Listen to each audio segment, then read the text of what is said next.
सोचो सुबह के 6 बजे हैं। बाहर धुंध से सारी सड़क ढक गई है और घर के अंदर भी स्वेटर पहने बिना बर्दाश्त करना मुश्किल है। ऐसे में एक ही सवाल सबके दिमाग में घूमता है, क्या इस साल का विंटर नॉर्मल होगा या फिर रिकॉर्ड तोड़ेगा? 2025 का विंटर खास क्यों माना जा रहा है? इसका सीधा जवाब है एक नेचुरल क्लाइमेट पैटर्न में, जिसका नाम है ला नीना। आज हम इसको सिंपल शब्दों में समझेंगे और जानेंगे कि इंडिया के लिए इसका क्या मतलब होगा।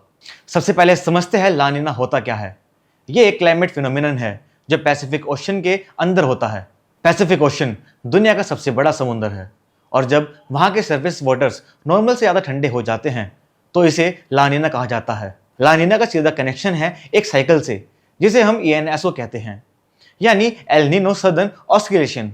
इस साइकिल के दो फेस होते हैं, एक एल नीनो और दूसरा ला नीना। एल नीनो तब होता है जब पैसिफिक के पानी ज़्यादा गर्म हो जाता है और ला नीना तब होता है जब ये पानी ज़्यादा ठंडा हो जाता है। मतलब समुद्र का टेम्परेचर बदलने से पूरी दुनिया का मौसम बदल जाता है। ला नीना के दौरान पैसिफिक के ऊपर चलने वाली ट्रेड विंड्स, जो हमेशा ईस्ट से वेस्ट की तरफ चलती हैं, और भी ज़्यादा स्ट्रॉन्ग हो जाती है। ये विंड्स ठंडा पानी साउथ अमेरिका से लेकर एशिया की तरफ पुश करती है। जैसे ही ये ठंडा पानी सरफेस पर फैलता है, एटमॉस्फेयर का बैलेंस बदल जाता है। जेट स्ट्रीम्स, जो हवा के बड़े बड़े रास्ते होते हैं, अपनी डायरेक्शंस बदल लेते हैं। इसका इफेक्ट बारिश, गर्मी, ठंड सब पर होता है। ला नीना का इफेक्ट अलग अलग रीजन्स पर अलग अलग होता है। जैसे साउथ अमेरिका के कुछ हिस्सों में ड्रॉट आ जाता है, तो साउथ ईस्ट एशिया और ऑस्ट्रेलिया में ज़्यादा बारिश होती है। इंडिया के लिए इसका मतलब होता है ज़्यादा ठंडी हवा। नॉर्थ इंडिया में कोल्ड वेव्स और माउंटेन्स पर ज़्यादा स्नोफॉल, यानी पैसिफिक ओशन में अगर पानी ठंडा हो जाए तो उसका असर हमारे घर तक आ जाता है। अब सवाल ये है कि इंडिया के लिए ला नीना का क्या मतलब है। हमारे यहाँ इसका इफेक्ट सबसे ज़्यादा नॉर्थ इंडिया में देखने मिलता है। दिल्ली, पंजाब, हरियाणा, उत्तर प्रदेश जैसे स्टेट्स में जब ला नीना होता है तो क्लाउड वेव्स ज़्यादा फ्रीक्वेंट हो जाती हैं। मतलब रात में टेम्परेचर 2 से 3 डिग्री तक गिर सकता है और दिन में भी धूप होने के बावजूद हवा काटने वाली लगती है। हिमालय की तरफ उत्तराखंड, हिमाचल प्रदेश और जम्मू कश्मीर में स्नोफॉल रिकॉर्ड तोड़ने लगती हैं। सेंट्रल इंडिया में भी ठंड बढ़ जाती है और फॉग काफ़ी ज़्यादा होने लगता है। चलिए अब स्पेसिफिकली बात करते हैं 2025 के विंटर की। मेट्रियोलॉजिस्ट के मुताबिक सितंबर से नवंबर तक का ला नीना का डेवलप होने का चांसेस 50 से 60% है। अगर ये डेवलप होता है और स्ट्रॉन्ग फेज में आ जाता है तो दिसंबर से फरवरी के बीच नॉर्थ इंडिया में कोल्ड वेव्स देखने को मिल सकती हैं। मतलब सुबह की धुंध इतनी ज्यादा होगी कि सड़क पर 10 मीटर से आगे देखना मुश्किल होगा। टेम्परेचर्स रिकॉर्ड्स लो तक जा सकते हैं, लेकिन यहाँ एक ट्विस्ट भी है। कुछ साइंटिस्ट का मानना है कि शायद इस साल ENSO न्यूट्रल फेज में भी आ सकता है। मतलब ना तो ला नीना होगा ना ही एल नीनो। अगर ऐसा होता है तो विंटर नॉर्मल हो सकता है, लेकिन अनसर्टेनिटी अभी हाई है। लेकिन एक्सपर्ट्स का ज्यादा झुकाव इस बात की तरफ है कि ला नीना के चांसेस स्ट्रॉन्ग हैं और विंटर नॉर्मल से ज्यादा कोल्ड हो सकता है। एक और इंपॉर्टेंट फैक्टर है क्लाइमेट चेंज। ग्लोबल वार्मिंग की वजह से जो नेचुरल साइकिल्स हैं उनका पैटर्न कभी कभी उल्टा पड़ जाता है। जैसे एक तरफ ला नीना ठंड को बढ़ाता है, लेकिन ग्लोबल वार्मिंग की वजह से एवरेज टेम्परेचर ऊपर पुश हो जाता है। रिजल्ट ये होता है कि कभी कभी एक्सट्रीम सामने आते हैं। मतलब एक हफ्ते बहुत ज़्यादा ठंड और वहीं दूसरे हफ्ते थोड़ी गर्मी आ जाती है। ये टेम्परेचर की रोलर कोस्टर राइड भी 2025 के विंटर का हिस्सा हो सकती है। अगर 2025 का विंटर स्ट्रॉन्ग हुआ तो इसका इम्पैक्ट हमारी डेली लाइफ पर भी हो सकता है। स्कूल और ऑफिस में लेट स्टार्ट या हॉलीडेज ज़्यादा हो सकती हैं। इलेक्ट्रिसिटी डिमांड बढ़ जाएगी क्योंकि हीटर्स और गीजर्स ज़्यादा यूज होंगे।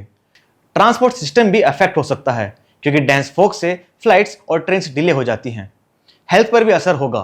फ्लू, कोल्ड और रेस्पिरेटरी प्रॉब्लम्स ज़्यादा कॉमन हो जाती हैं। एग्रीकल्चर भी इससे बचा नहीं है। फार्मर्स के लिए ला नीना का मतलब है क्रॉप्स जैसे गेहूं, सरसों और चना को फ्रॉस्ट डैमेज हो सकता है। अगर टेम्परेचर बहुत ज़्यादा नीचे चला गया तो क्रॉप्स जल्दी सूख जाती हैं। लेकिन पॉजिटिव साइड ये है, ज़्यादा ठंड से कुछ क्रॉप्स की क्वालिटी भी इंप्रूव हो जाती है। मतलब फार्मर्स को एक स्मार्ट प्लानिंग करनी होगी। अब बात करते हैं कि हम इस विंटर के लिए कैसे रेडी हो सकते हैं। सबसे पहला है हाउस होल्ड लेवल पर गर्म कपड़े, ब्लैंकेट्स और बेसिक विंटर केयर्स आइटम्स अभी से स्टॉक कर लेना चाहिए। Health wise vitamin intake, warm food और फ्लू से बचाव जरूरी है। फार्मर्स को फ्रॉस्ट प्रोटेक्शन टेक्निक्स यूज करनी होंगी, जैसे फील्ड को कवर रखना या टाइमली इरिगेशन करना। सिटीज में इलेक्ट्रिसिटी और हीटिंग का स्मार्ट यूज करना होगा ताकि पावर कट्स ना हो। एक और चीज जो अक्सर इग्नोर होती है वो है ठंड का psychological effect.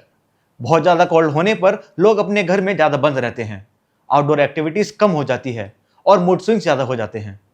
Seasonal affective disorder ये ऐसी कंडीशन है जिसमें एक्सट्रीम ठंड और दिन की छोटी रोशनी की वजह से डिप्रेशन और लो मूड हो जाता है। इस विंटर में ये केसेस ज़्यादा हो सकते हैं, इसलिए मेंटल हेल्थ का ध्यान रखना भी ज़रूरी है। इंडिया के अलावा दुनिया के और भी रीजन्स में ला नीना का इफेक्ट दिखेगा। साउथ अमेरिका के कुछ हिस्सों में ड्रॉट आने के चांसेस होंगे।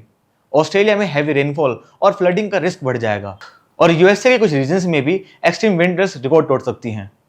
मतलब एक ओशन का ठंडे होने से पूरे ग्लोब का बैलेंस हिल जाता है। तो दोस्तों, अब समझ लेते हैं रिकेप में। ला नीना एक नेचुरल क्लाइमेट पैटर्न है जो पैसिफिक ओशन से ठंडी हवा से होता है। ये ट्रेड विंड्स को स्ट्रॉन्ग बनाता है, जेट स्ट्रीम्स को शिफ्ट करता है और उनका डायरेक्ट असर इंडिया के विंटर पर पड़ता है। 2025 के लिए एक्सपर्ट्स कहते हैं कि ला नीना का डेवलप होने का 50 से 60% चांसेस हैं। अगर स्ट्रॉन्ग ला नीना हुआ तो नॉर्थ इंडिया में कोल्ड वेव्स और रिकॉर्ड ब्रेकिंग ठंड हो सकती है। क्लाइमेट चेंज इसमें और भी अनप्रिडिक्टेबिलिटी ऐड करता है। आपको क्या लगता है, 2025 का विंटर रिकॉर्ड तोड़ पाएगा या फिर एक नॉर्मल रहेगा? कमेंट्स में अपना ओपिनियन जरूर शेयर करें और अगर आपको ये वीडियो पसंद आया हो तो लाइक, शेयर और सब्सक्राइब करना ना भूलें। और हाँ, ठंड के लिए अभी से तैयार होना शुरू कर दो, क्योंकि नेचर का मूड कभी भी बदल सकता है।